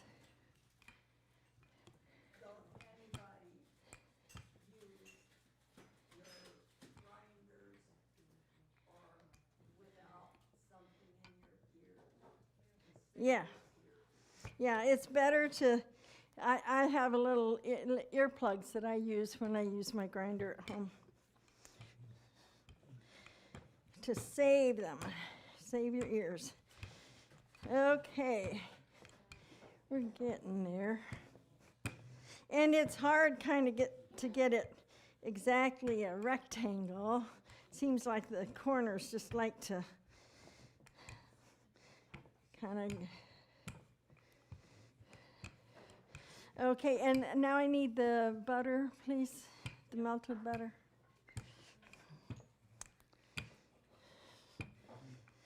Okay, pretty well done. I could do a little bit better, but for the sake of time right now, thank you. Oh, and yeah, no, in the red, in that other container, that one right there. And I had a brush. Okay. Thank you. So just kind of brush on the butter. Now on the top side here, you don't want to go right up to the top. Leave about a ½ inch there, because then it makes it easier to seal it when you're done rolling it.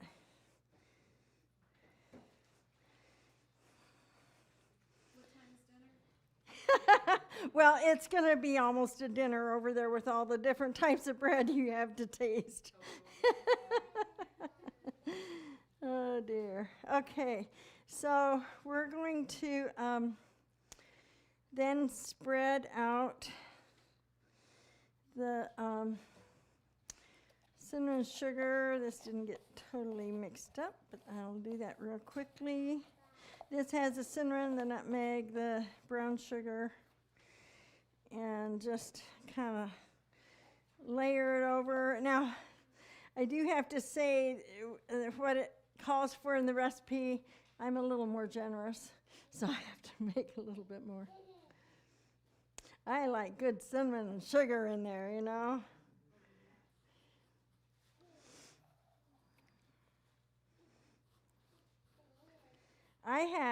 When growing up, we went to a church school. In fact, it was in Puerto Rico because I grew up in Puerto Rico as a missionary's child. And we had a very special 6th through 8th grade teacher. And her name was Mrs. Pearson. And every Friday we had spelling tests. And if you got 100 on your spelling test, you got a cinnamon roll that she made the night before. And I tell you what, I've never been able to duplicate her cinnamon rolls. They had pecan meal in them, and they had lemon extract, and oh, they were so good. I just never have been able to duplicate them. But I'll never forget that either. Oh, yeah. I tell you what, everybody worked hard at their spelling tests to get a cinnamon roll. I guess that's a good teacher because, you know, give good incentive for your children. Okay, and this is something that the kids might like to do too, rolling it up. So you roll up as tight as you can, and you just go from side to side like this. How many of you have made cinnamon rolls? Oh, good. There are some of you. Why roll them so tight? I thought that when they're rising, they didn't really expand. Oh, they'll all rise. If you don't do it tight, they're going to fall apart. They're going to not hold together. And one thing that I have had some problems with when I cut them and put them in the pan, I sometimes let it rise too long before I put the pan in the oven. And if you do that, I was trying to figure out why my cinnamon rolls, the middle of them came up. And then I realized, oh, maybe I'm letting it rise too long. And look at this.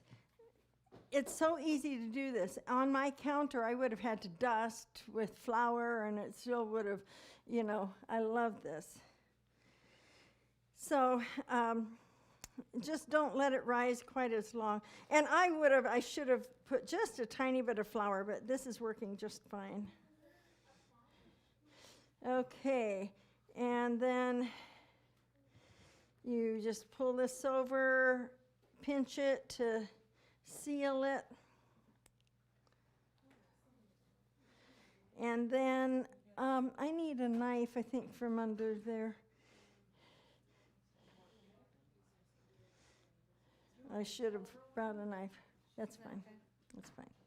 Okay, and my trick is I start in the middle because you know these sides are kind of... So I start in the middle and then I fill my pan with that.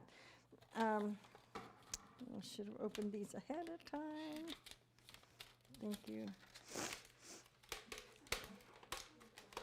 And the reason we're putting them in here is some of you get to take some home.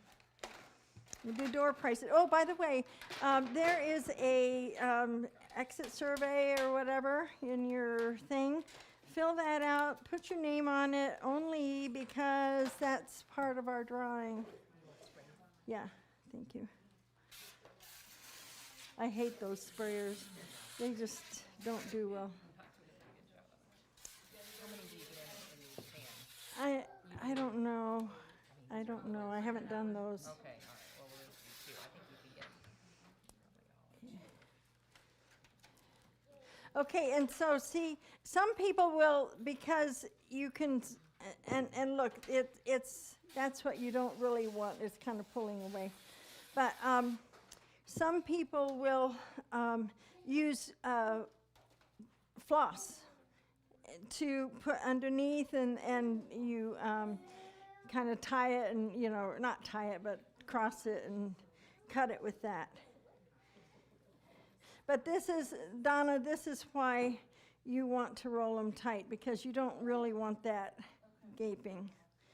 Okay, and then what, so these aren't exactly touching, can you see that? Oh, I guess, oh, technical difficulty, sorry about that. So, but see that, they're not exactly touching, but just when they're just almost touching, that's when you'll put them in the oven, okay? But they may be touching when you get home. You may have some that kind of rear up, but hopefully you can, okay. Very good. Now, this is done, Melody. Are you ready for your, okay. Yes. Hey, you guys, something that Come my over. mother-in-law, I think, is the one Donna. that started it. Just wanted to give you guys something that your kids will love. They'll look at you like you're crazy. Avocado toast or avocado on bread. Yes. Let me tell you. You put a little bit of avocado, mush it up. You don't have to add anything to it. And then this is called everything bagel seasoning. Oh, yes, that would be You good. can get it at Trader Joe's, but you're paying too much money. Just go to Walmart and sprinkle a little bit. It'll change your whole experience with avocado toast, or you don't even have to toast the bread and stuff like that. So that's something that our family has just, my son is like, Mom, where's that bagel seasoning? Where's the avocado? Yeah, And even so, yes. Aldi has the bagel seasoning, everything bagel. Oh, they do? Aldi's has it? Yeah. It's very good. Very good. Okay, so see, here, there we go. Okay. Do you want to use this? Yes, I'd love to use this. Thank you. This will have a little bit of sugar on it. I'll try to get it on. Yeah, I would strongly advise if you want a really good mat, these are really great ones.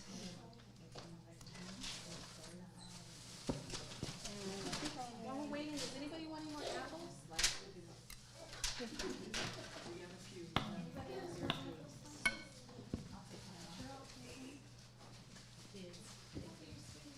We're almost done. Sorry it's taking so long.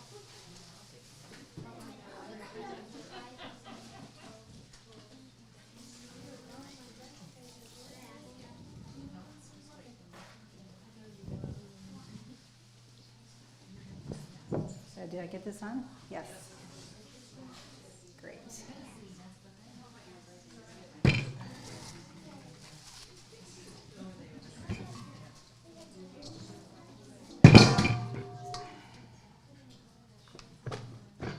What you just made it, I got that big. Yep, it'll get bigger too. This is pretty, not very risen yet. Do you have the cutter? I forgot mine. I forgot mine too, so we'll get your knife.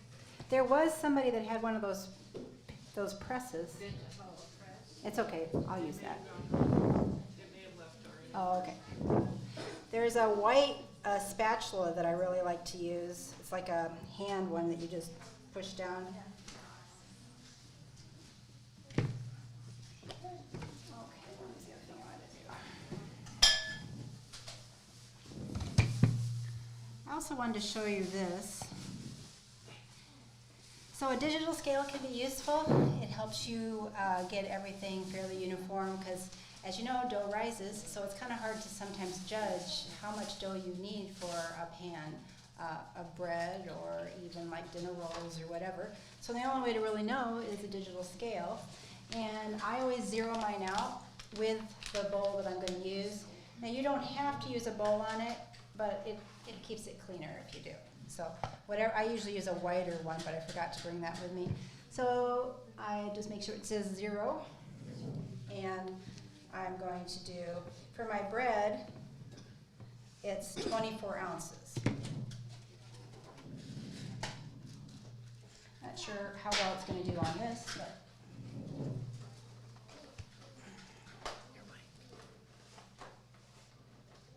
Thanks.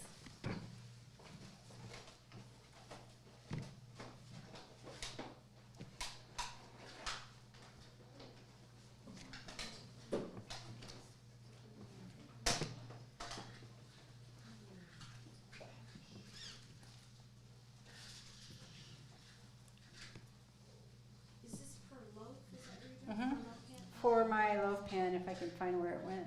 Oh, here it is. It's just a small one. It's like 8 or 9 inches. You can get them longer.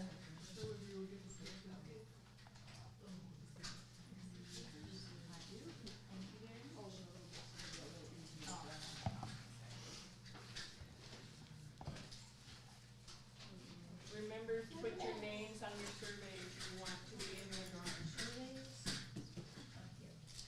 What's the drawing?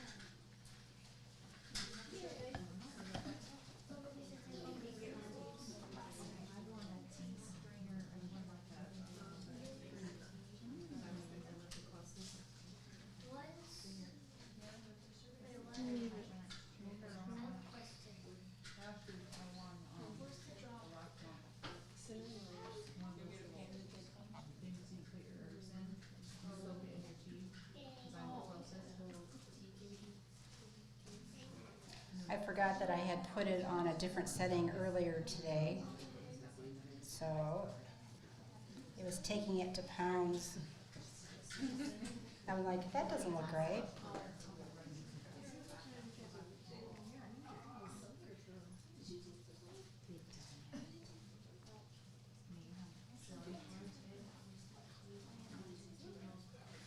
Okay, sometimes I just call it close enough, but as long as I get them all about the same, so. So I always try to get it into a kind of a ball, so that it looks nicer and smoother on one side. And then I'm going to stick it on my oiled countertop like that. And then you can use saran wrap, or you can use a barely damp tea towel. I like to use these. They're disposable, and I reuse them by putting them in the freezer. Eventually you'll throw them away, but it lets you get by with it, because if you just kept these on the counter, the oil in it would go rancid. So that way I don't have to wash them every time.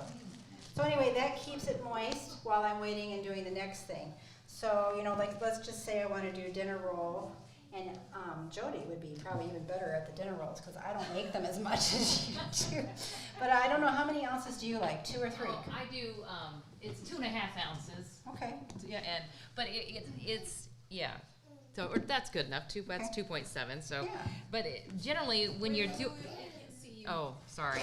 Generally, when you're doing anything, it's cupping your hand and making it a ball. And because I'm doing the hamburger buns, if you're gonna do a dinner roll, then that's all you need to do, is to make it a ball. It's a quick movement, it's getting friction, and I don't use this. So this is very handy. I've never seen one of these before, and I bake a lot, and this is very nifty because, and I also will tell you, I just use my countertop, which is granite. So that gives it a friction, and I don't use much flour at all, because I do want this to pick up on the edge, because you want it to fold over on itself. If you were to take, do you mind if I just take it?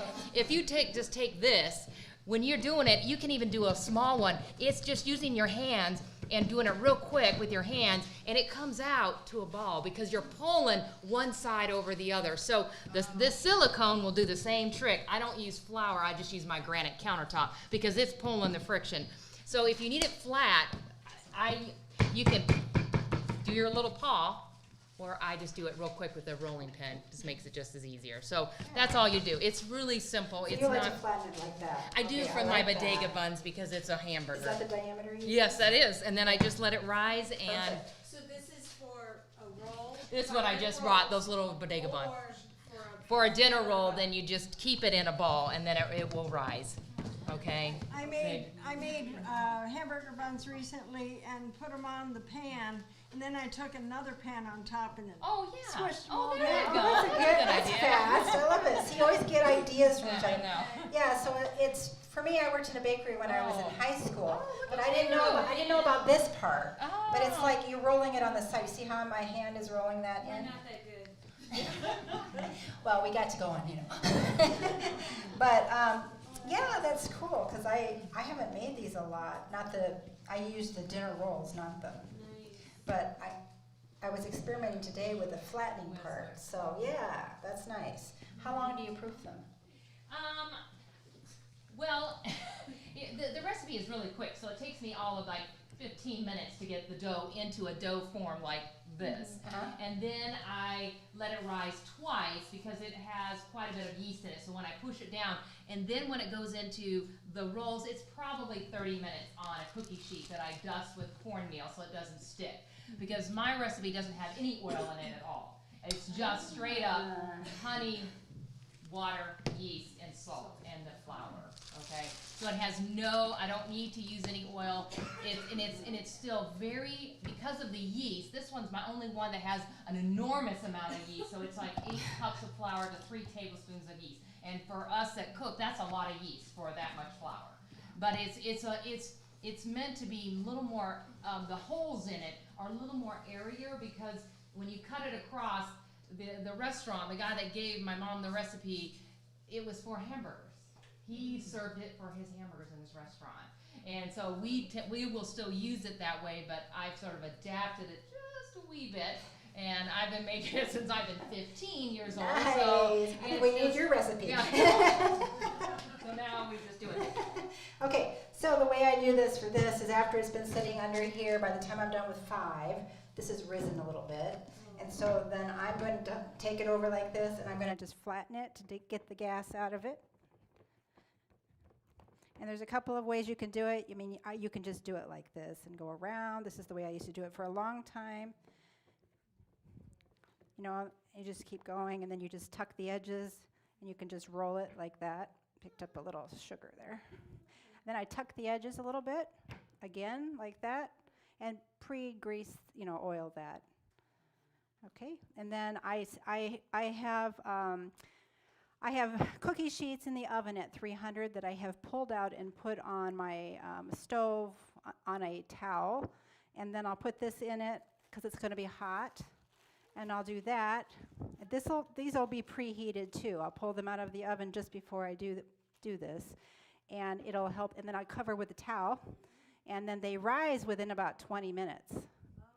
And so, Cookie sheets are preheated, yep, and then your pans are the cookie sheet and the pan are in the same oven. so everything's preheated. So I have my 5. Then I go to the oven. It's already hot, 300 degrees. Put it on the towel on my stove, my big towel. And then I'm going to put these in, all 5, cover it each time. Sometimes it's nice to hit this with a little bit of oil if it's not already. But I don't use flour either. If I use something, it's oil, just a little squirt on the counter. And then, so I keep my oil down by using applesauce. But when I use it, this is the way I use it. Plus, I hit the top of the bread when it comes out with a little squirt of oil. Do you do that? Oh, you do butter? Yeah. Well, that probably tastes really good. So anyway, this is sitting there then the whole time, and I line them up. They're close together. As soon as I've got them, I just tuck it in, and it kind of, since I don't have a proof box, and I've thought about using one of my, because I have one of those ovens that's like 2 ovens, but it's like small, So it's kind of, so I could use probably one. Well, it's funny because when I proof my bread, I've never thought of doing it the quick way. I just let it raise In a room just temperature? And it will take 45 minutes, an hour sometimes for my bread to rise because it's slow rising. So- versus that's a good tip. What she just told you is a great tip. So this will start to rise, and this will be against it firmly. So I'll lift this up so it gives it more room. Just about 5 minutes. So in the meantime, when I see that this is getting close, then I take my oven up to 400. So, because it takes a few minutes to get up, and then I'm going to drop it after 5 minutes down to 350 again. But I think it gives it a little kick. It helps it boost its. Anyway, what I'm looking for, and maybe you guys have your own, I want it at least an inch over the top. If you're looking at the side, then I know. Now, with gluten, you can go a little more. I've had it a little more and been okay. Did you want to show your? Really quick, show you how to put this in a can like this. I think I have just a little bit less than that is what I usually do. I'm quick, I'm just, get it done. You go by feeling. So not worry about I it. just go like this, kind of like that. it usually it you know, smooths out a little bit, like just like that. And then I do this, and then tuck the other side down beside it, so it goes down to the bottom. So is it halfway full? Oh. A little over halfway then. This is, yeah, or that, or just under that is what I usually do. And then, when it gets, like you said, rounded over, you know, almost about an inch above, then, you put it in the oven. For 350. Same, yeah, 350, For same as 35 anything else, Yes, Okay, so I have a sandwich bread question. yeah. Kind of about what you were doing when you were folding that loaf. So I had a sandwich bread, and it was just like a white sandwich bread, and I was running into the issue. I baked it so good for the longest time, and then probably like the 18th time I did it, I rolled it, and it called for rolling it kind of like a cinnamon roll, and then sort of tucking each edge and then putting it in there.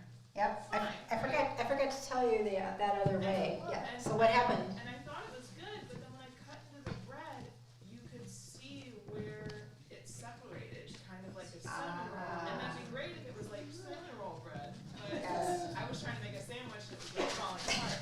Do you know why it did that? There's a couple of ideas, and maybe you guys have others too. I've been I was going to show you the other way that I do it sometimes. So you make sure one side's fairly smooth, and you degas, and then you're going to come from this side, and you're going to tuck it tight. Okay. You know, it's not just a roll, just like with Martha, because you don't want gaps in the bread, and if there's gaps, it definitely will fall apart. Okay. So you see I'm doing, I'm rolling and pulling back a little, Sure. Okay, like that, and then you just tuck the end like this. It always goes inside down. Yep, same side down, that has worked well for me. And you can even tuck it under, like, you know, if you want. Maybe I was just rolling it a little too loose. Yeah, it's possible. And then sometimes when it's like this, so sometimes the other part of it is that there's a tendency to, because it feels sticky, you wanna add more flour, and you wanna add more Good flour. point. And you don't need to add more flour, you just need to knead it really, really well. So Yeah. there should be some stickiness to it, but what happens is we're like, oh my goodness, it's too sticky, let me add more flour, let me add more Knead flour, it and more. you dehydrated your bread. let the gluten That's a work. good question, Yes. and Yeah, good yeah. suggestion. And so then it'll separate where you left the seam at. On Okay, that same loaf, it kept having a dent on top. Have you ever had a dent on top of your Like an sandwich? air pocket. Yeah. And Maybe- when you do it, it's a little air pocket. but- Yes, sometimes when you're making it, you'll actually see a little lift up, like, it's like if you don't degas it all equally or fairly equally. Just make sure you get it fairly equally degassed. It doesn't have to be all degassed, but get it so it's, you know, fairly equally, and then you're less likely to have that. And then if you notice it, you can pop it before you stick it in, or you can even re-roll it. You know, Thank you. yeah, so. okay, I wanna thank everybody who has been helping us in our presentation, and all of you who I'm sorry, we're over, I like to keep them at an hour and a half, I'm sorry we kept you so long. So anyway, we have is there one more or not? Okay. What we'll do 4 drawings, and one of them will give you some of this jam that is